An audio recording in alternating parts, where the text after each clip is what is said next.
Hi, my name is Michelle Santiago, and I am with the Kronos training team. Today, we're going to go over Kronos Timekeeper for employees. I will show you how to log in, explain the layout, how to record a punch, your time, when and where you need to fill out a time card adjustment form, what the indicators and the colors stand for, request a day off, how to how to approve your time card, how to print your time card, and how to view your accruals. So to start off, we're going to log into the Kronos Timekeeper desktop version, which normally it is timekeeper.queenslibrary.org. For training purposes, I will be using our QA version. So on here, I will be typing in my entire full email, which is michelle.santiago@queenslibrary.org. And I will be entering my NT account password, which is what I use to log into our email and our computers. Now, once you log in, this is your layout. You will see my information, which views your whole time card, your timestamp, and your widgets. On your my information, you will see the dates of the pay period. So our pay period here is from February 20th to March 5th. You will also see my schedule, what time I punched in, what time I punched out, whether we had a close date for a President's Day, or if I took some annual leave, the amount of time I used, how many hours was my shift, your daily, and then it automatically adds it up for the entire pay period. Now, in order to punch in from the desktop, over here where it says my timestamp, you will be clicking this one time and it will show you a green check saying that it recorded your time at whatever time you punched in.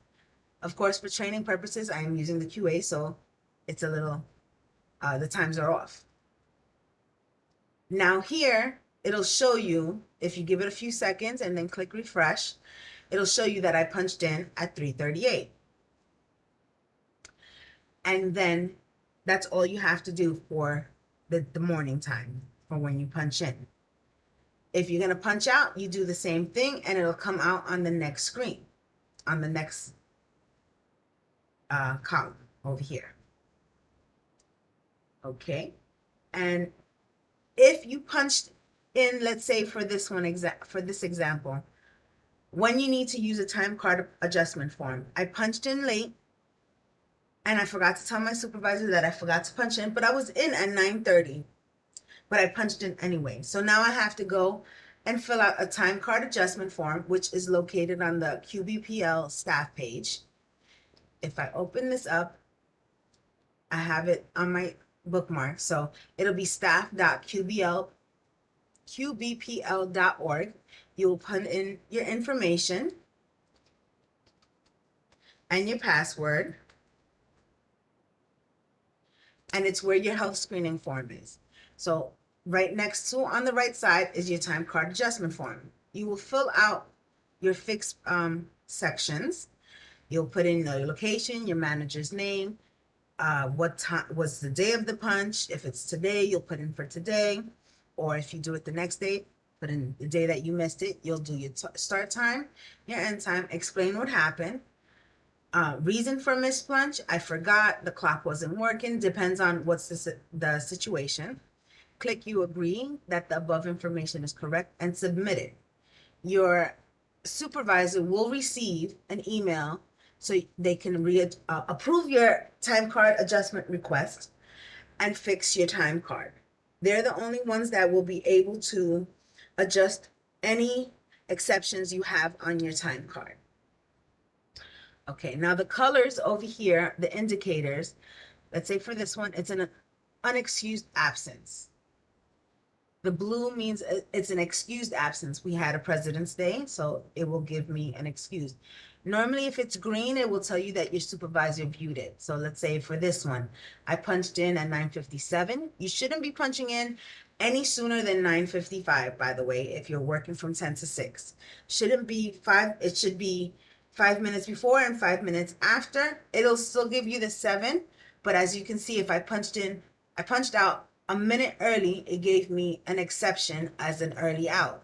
My supervisor can mark that as viewed because as long as my hours match up, we will be fine. If you punch in after 6 minutes, then you will have to take it out of your annual leave, since annual leave is minute by minute. And sick leave is through 30 minutes. So if I would have punched in here at 11, I could have taken an hour and a half of sick leave if I came in because I had a doctor's appointment. It would show here so that way it can balance out the information here. Okay, and over here also it's like short break, long break. That was because I've been punching in and out just for training purposes. Okay. Now, once the pay period is done and you need to approve your time card, over here on the left-hand side, you will see where it says approve time card. If you click it once, it'll give you a drop-down menu, and once you approve your time card, it will turn yellow. Now, that means your supervisor will go in, change whatever you need to change.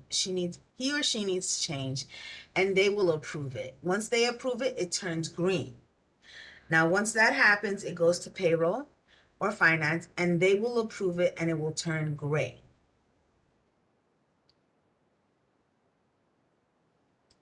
Okay, and if you want to unapprove your time card, you can click the widget and hit remove time card approval, and it will turn it back to white. Now, I want to show you how to request a day off. So how to request a day off will be in this section of the widgets. We will click My Calendar. It will open up a tab window. You can view it as days, weeks, or months. So I'm going to put it as a month. I want to request the 21st off. So if I click that box and hit request time off, it will automatically populate the date. It'll give me for annual leave, but I can always go in and change it. Say I want my bonus day starting at 10 a.m. for 7 hours, and then I can go ahead and submit that. Okay. Your supervisor will then also receive an email stating that you requested that day off, and they will go in and approve it as long as they have coverage.